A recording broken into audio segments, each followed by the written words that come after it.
ইরাকি কুর্দি অঞ্চলের সুলাইমানিয়ায় একটি ভবনে ড্রোন হামলা চালানো হয়েছে। স্থানীয় গণমাধ্যমের প্রতিবেদনে বলা হয়েছে, ভবনটি শহরে অবস্থিত একটি প্রাক্তন জাতিসংঘ সদর দপ্তর ছিল। হামলায় তাৎক্ষণিকভাবে একজন নিরাপত্তা রক্ষী আহতের খবর পাওয়া গেলেও বিস্তারিত ক্ষয়ক্ষতি সম্পর্কে জানা যায়নি। এক প্রতিবেদনে এ তথ্য জানিয়েছে আল জাজিরা। এছাড়াও ইরাক ও কুয়েতে মার্কিন সম্পদের উপর শত শত ড্রোন হামলার দাবি করেছে ইরান।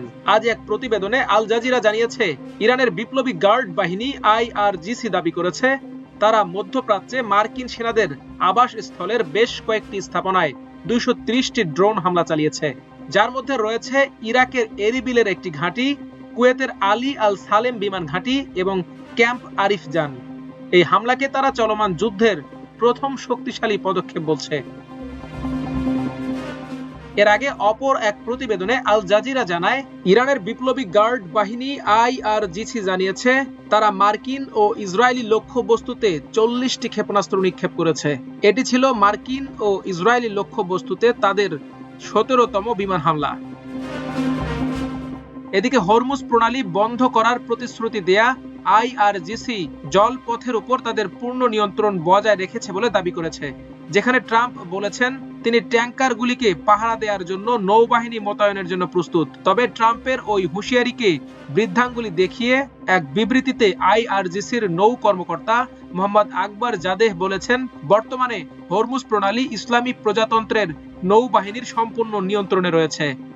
এদিকে সংযুক্ত আরব আমিরাতের ফুজাইরাহ উপকূলের কাছে একটি জাহাজ ক্ষেপণাস্ত্রের আঘাতে ক্ষতিগ্রস্ত হয়েছে বলে জানিয়েছে যুক্তরাজ্যের মেরিটাইম ট্রেড অপারেশনস। সংস্থাটি জানায়, জাহাজটির ইস্পাত আবরণ ক্ষতিগ্রস্ত হয়েছে, তবে আগুন লাগেনি, ভেতরে পানিও ঢোকেনি। ক্রুজরা নিরাপদে আছেন এবং ঘটনাটি তদন্ত করা হচ্ছে বলেও জানানো হয়। অন্যদিকে ইরান ইসরায়েল যুক্তরাষ্ট্র যুদ্ধে প্রথমবারের মতো সরাসরি অংশ নিচ্ছে ফ্রান্স। প্রেসিডেন্ট ইমানুয়েল ম্যাক্রো জানিয়েছেন, ফ্রান্সের পরমাণু শক্তি চালিত বিমান বাহিনী রণতরী চার্লস দ্য গলকে ভূমধ্য সাগরে মোতায়েনের নির্দেশ দিয়েছেন তিনি।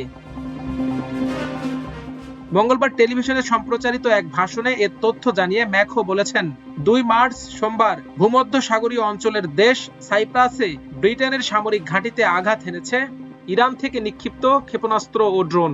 যেহেতু সাইপ্রাস ইউরোপের দেশগুলোর জোট, ইউরোপীয় ইউনিয়নের সদস্য, তাই ইইউর সনদ মেনেই সাইপ্রাসে নিরাপত্তার জন্য ভূমধ্য সাগরে নিজেদের বিমান বাহিনী রণতরী মোতায়েনের সিদ্ধান্ত নিয়েছে ফ্রান্স। ইতোমধ্যে চার্লস দ্য গল বাল্টিক সাগর থেকে ভূমধ্য সাগরের উদ্দেশ্যে রওনা হয়েছে বলেও জানিয়েছেন তিনি।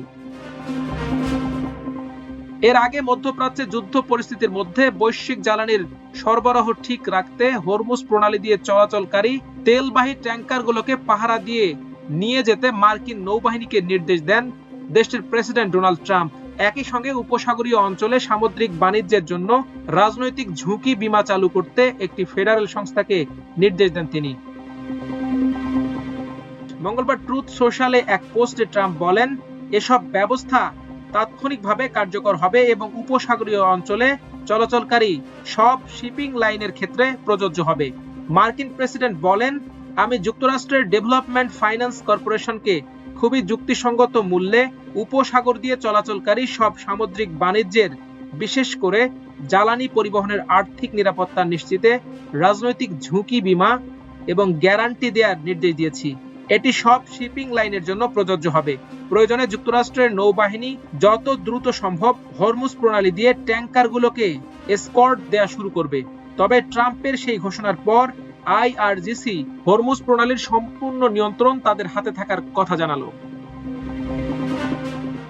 মাল্টিমিডিয়া ডেস্ক, আমার দেশ।